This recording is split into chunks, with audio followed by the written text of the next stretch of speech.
വിഷയം തുടക്കത്തിൽ അവിടെ പോവുകയും പറഞ്ഞത് ഒരു കമ്മ്യൂണൽ പ്രശ്നമായി മാറാതിരിക്കാൻ ശ്രമം നടത്തുകയാണ്. പക്ഷേ ഇപ്പോൾ ഈ വഖഫിന്റെ ഭേദഗതി ബില്ലുകൾ വന്നതുകൊണ്ട് അതൊന്നും സ്ഥായിയല്ല. അതൊക്കെ ഓരോ വിഷയങ്ങൾ വരുമ്പോൾ ഓരോ തരം ചർച്ചകൾ വരും എന്ന് വിചാരിച്ച് ഓരോ സമൂഹത്തിൻ്റെ രാഷ്ട്രീയ സ്റ്റാൻഡിൽ അതുപോലെ തന്നെ അവരുടെ നിലപാടിലൊന്നും മാറ്റം വരില്ല. അവരവരുടെ അവകാശങ്ങൾ സംബന്ധിച്ച് മുൻപ് ഒരു സീരിയസ് ഇഷ്യൂ ആയിരുന്നു. ആ സീരിയസ് ഇഷ്യൂ അവർ സീരിയസ് ആയി തന്നെ പറഞ്ഞു. ഞങ്ങളടക്കം അവരോട് പോയി ചർച്ച ചെയ്തു. അത് പരിഹരിക്കാൻ വേണ്ടി അവർ നടത്തുന്ന ശ്രമങ്ങളുടെ പിന്നിൽ ഇനിയും അവരുടെ കൂടെ ഉണ്ടാവും. അതിന് രാഷ്ട്രീയമായി മുതലെടുപ്പ് നടത്താൻ വേണ്ടി ഒരു കൂട്ടർ പുതുതായി ഇറങ്ങി. അത് സ്ഥായിയല്ല. അത് പിന്നെ എല്ലാവർക്കും അതറിയാം. അതിപ്പോൾ ഒരു പൊളിറ്റിക്കൽ മുതലെടുപ്പിന് വേണ്ടി അവർ പറയുന്നതാണ് എന്നല്ലാതെ അതുകൊണ്ടൊന്നും രാഷ്ട്രീയമായി അതിനൊരു പ്രത്യാഘാതം വരാൻ പോകുന്നില്ല.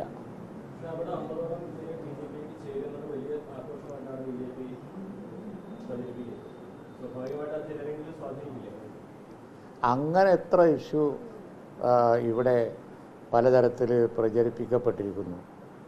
ഒരു രാജ്യം അങ്ങോട്ടും ഒരു രാജ്യം ഇങ്ങോട്ടും ഒന്നും. ഇന്ത്യൻ നാഷണൽ കോൺഗ്രസ് ഈ സമൂഹത്തിൻ്റെയൊക്കെ ഒരു നാച്ചുറൽ പാർട്ടിയാണ്. മാത്രമല്ല ഇന്ത്യൻ നാഷണൽ കോൺഗ്രസ് ഒരു മതേതര പാർട്ടിയാണ്. അതുപോലെയുള്ള ജനാധിപത്യ പാർട്ടികളാണ് അവരുടെ പാർട്ടിയാണല്ലോ. ഈ ജനസമൂഹത്തിൻ്റെ പാർട്ടിയാണ്. അവരൊക്കെ കാലാകാലങ്ങളിൽ അണിനിരന്നിട്ടുള്ള പാർട്ടിയാണ്. അവർക്ക് തന്നെ കാര്യങ്ങൾ തീരുമാനിക്കാനുള്ള റൈറ്റ് ആ പാർട്ടിയിലുണ്ട്. പിന്നെ അവർ വേറുള്ളവരെ ആശ്രയിക്കേണ്ട കാര്യം എന്താ? വല്ലവൻ്റെയും പ്രീതി നോക്കി നിൽക്കേണ്ട കാര്യമൊന്നും കേരളത്തിലില്ല. അവിടെ മതേതര പാർട്ടികൾക്ക് തന്നെ ഈ ബന്ധപ്പെട്ട സമൂഹങ്ങളുടെ മുഴുവൻ പിന്തുണ കാലാകാലങ്ങളിൽ കിട്ടിക്കൊണ്ടിരിക്കുന്നതിന് കാരണം എന്താ വെച്ചാൽ തീരുമാനിക്കുന്നത് അവർ തന്നെയാണ്. ഞങ്ങളൊക്കെ ഒരുമിച്ചാണല്ലോ ഇവിടെ ഭരണം നടത്തിക്കൊണ്ടിരുന്നത്. അപ്പോൾ ഇനി വല്ല പരാതികൾ ഉണ്ടെന്നുണ്ടെങ്കിൽ അത് നേരിട്ട് തന്നെ കൈകാര്യം ചെയ്യാൻ ഞങ്ങൾക്കൊക്കെ സാധിക്കും.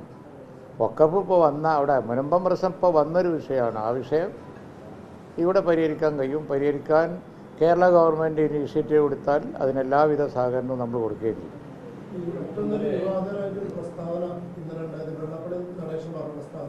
മലപ്പുറം ഒരു പ്രത്യേക രാജ്യമാണ്, ചില പ്രത്യേക ആളുകളുടെ സംസ്ഥാനമാണ്.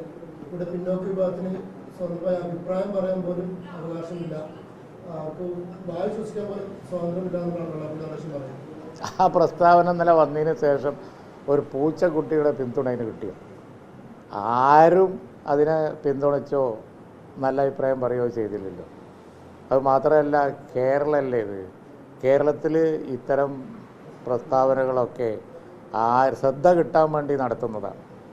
അറ്റൻഷൻ കിട്ടാൻ വേണ്ടി, ന്യൂസിനൊക്കെ വേണ്ടിയിട്ട്, പൊളിറ്റിക്കൽ മുതലെടുപ്പിന് ഇത് ഉതകും എന്നൊക്കെ കരുതി പാവം ഇങ്ങനത്തെ പ്രസ്താവന ചെയ്യുന്ന കുറേ ആളുകളുണ്ട്. അവരറിയുന്നില്ല അവർക്ക് ഇത് കേരളമാണ്, കേരളത്തിലുള്ള എന്തിനേയും പോവുകയുള്ളൂ.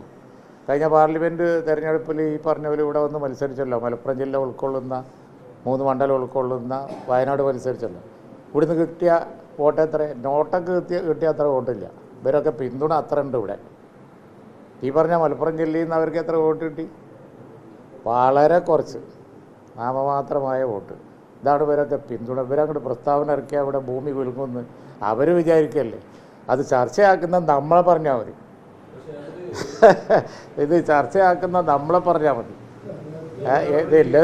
ചില പ്രസ്താവനയെക്കുറിച്ച് നമ്മൾ പറഞ്ഞു, less we talk the better. അതിനെക്കുറിച്ച് ഏറ്റവും കുറച്ച് പറയുന്നതാണ് നല്ലത്. കാരണം അത് ഒരു ചലനവും ഇല്ല, ഒരു റെലവൻസും ഇല്ലാത്ത ഒരു മോശമായ വൃത്തികെട്ട ഒരു സ്റ്റേറ്റ്മെൻറ്റ് അത്രേ ഉള്ളൂ.